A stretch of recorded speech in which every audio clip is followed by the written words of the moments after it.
윤석열 전 총장은 자신의 SNS에 드루킹 댓글 사건 대법원 판결과 관련해 문 대통령 본인이 여론을 지시했거나 관여했을 것이라는 주장은 지극히 상식적이라면서 허익범 특검에게 진짜 책임자와 공범을 수사할 수 있도록 특검 활동을 연장 또는 재개할 수 있게 해야 한다고 말했었죠. 그러자 민주당 측에 강한 반발이 나왔는데 특히 김두관 의원은 윤석열이 선거 부정에 대한 몸통 수사를 운운했다며 주인 뒤꿈치를 무는 개가 갈 곳은 정해져 있다고 원색적으로 비판했습니다. 이처럼 김경수에 대한 대법원 판결 이후 이른바 몸통 수사에 대한 필요성, 즉 최대 수혜자인 문재인이 이번 사건과 어떤 연관성이 있는지 추가적으로 밝혀야 한다는 목소리가 커지고 있습니다. 이에 여권은 이번 파장이 문재인으로 옮겨 붙는 것을 방지하기 위해 안간힘을 쓰고 있는데요. 이런 가운데 이준석 국민의힘 대표가 사실상 민주당 쪽을 대변해주는 발언을 해 논란이 예상됩니다. 먼저 이준석 대표의 해당 발언 보시겠습니다. 이 대표는 어제 CBS 라디오 한판 승부에 출연해 허익범 특검 자체가 특검이며 특검의 수사 결과에 따라서 김경수 경남지사가 재판을 받았다. 특검의 수사 범위에 대통령이나 지시 관계는 없었겠나? 당연히 밝혀내려고 했을 것이지만 그것을 못 밝혔기 때문에 김경수 지사가 기소되고 결과가 나온 것이라고 밝혔습니다. 그러면서 이준석은 다시 특검을 하라는 윤 전 총장의 주장은 특검을 특검하라는 말이 되는 것이라며 정치적 선언 수준의 요구라고 해석했습니다. 이어 정치인들이 대통령 연관서를 밝혀라 하는 건 이해가 가지만 제가 정당의 대표로서 특검을 특검해라 하는 순간 바로 송영길 대표가 반격할 것이라며 특검에 대한 의지가 없음을 분명히 했습니다. 이 같은 이준석의 발언이 실린 기사의 댓글에는 네티즌들이 분노를 표출하고 있었는데요. 순공감을 가장 많이 받은 한 네티즌은 이준석아, 검찰총장이 더 수사하고 파야 할 게 있다잖아. 대체 검찰 업무에 대해 뭘 알아서 물타기니? 문재인이 몸통인 거 더 파면 나올 수도 있지. 왜 네가 나서서 나올 게 없다고 단호박이냐? 제발 쿨병 버려라. 이준석은 장점도 있지만 분명한 한계가 보인다. 저 쿨병 국민들은 원하지 않는다라고 일갈을 했고 다른 네티즌도 이준석아 너는 안 되겠다. 준석이 이거 뿌락지 맞다니까 이런 댓글을 달아 많은 네티즌들로부터 공감을 얻고 있었습니다. 순공감을 가장 많이 받은 순으로 네티즌들의 성토 댓글을 몇 개 더 소개시켜드리면요.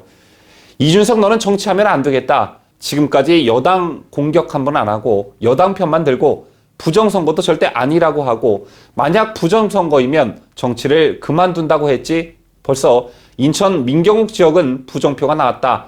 정치반을 떠나라 라고 요구했고요. 다른 네티즌도 야 이거 진짜 뭐하는 놈이냐. 대통령 선거의 당사자이고 댓글 조작의 최대 수혜자인데 문재인과의 연관성이 없다는 거야말로 논리적 모순 아니냐. 그리고 다른 네티즌은 정체가 뭐냐? 민주당 당원이냐라고 질문을 던지기도 했습니다. 이처럼 네티즌들은 이준석의 정체성에 의구심마저 표출하며 강한 불만을 드러내고 있었는데요. 그도 그럴 것이 아마 누가 한 발언인지 먼저 밝히지 않고 해당 발언의 본문만 보여줬더라면 열이면 열 모두 민주당 쪽 인사의 발언이라고 대답할 정도로 도대체 이게 야당 대표가 할 소리인지 쉽게 납득이 되질 않습니다. 이준석의 해당 발언이 왜 문제인지를 제가 비유를 들어 여러분들께 설명을 해드리겠습니다. 먼저 세월호 사건을 예를 들어보죠. 세월호 참사 진상 규명을 한다며 검찰 수사와 국회 국정조사, 감사원 감사, 해양안전심판원 조사, 특조위 조사, 선체조사위 조사, 사참위 조사, 검찰 특별수사단 수사 등 무려 7개 기관이 8차례에 걸쳐 조사 수사를 진행했습니다. 작년 말 민주당은 세월호 특검을 새로 만들고 사참위 활동 기간도 늘려놨습니다. 그리고 세월호 관련 범죄 공소시효도 2022년 6월까지 정지시켰죠. 앞선 검찰 수사에서는요. 400명을 입건하고 150명 이상을 구속 기소해 주요 피고인들은 이미 대법원 확정 판결까지 받은 상태입니다. 그럼에도 불구하고 아직 민주당은 진실이 밝혀지지 않았다며 이른바 진실 이양을 주장하고 있습니다. 또 한명숙 건은 어떻습니까? 한명숙 전 총리의 유죄는 증거가 너무나 명백해 이론의 여지가 없는 그런 사건이었습니다. 그런데도 정권은 집요하고도 끈질기게 이 사건을 뒤집으려 했습니다. 작년 추미애 법무부 장관은 사기 횡령죄로 20년 이상의 형을 선고받고 복역 중인 사람과 함께 손을 잡고 수사 지휘권까지 동원하며 검찰을 압박하기도 했었죠. 그래도 검찰에서 무혐의 결론이 나오자 후임인 박범계 장관이 또 지휘권을 행사하기도 했습니다. 그리고 이번 드루킹 댓글 사건에 대한 판결 후 김경수 전 경남지사는 끝내 판결에 승복하지 않았습니다. 외면당한 진실이지만 언젠가는 반드시 제자리로 돌아올 것이라 확신한다고 말했었죠. 이는 향후 정권이 연장이 된다면, 정권이 재창출된다면 한명숙 사건이 그랬던 것처럼 피해자 코스프레를 하며 무죄를 호소할 것임을 미리 예고한 것이나 다름없었습니다.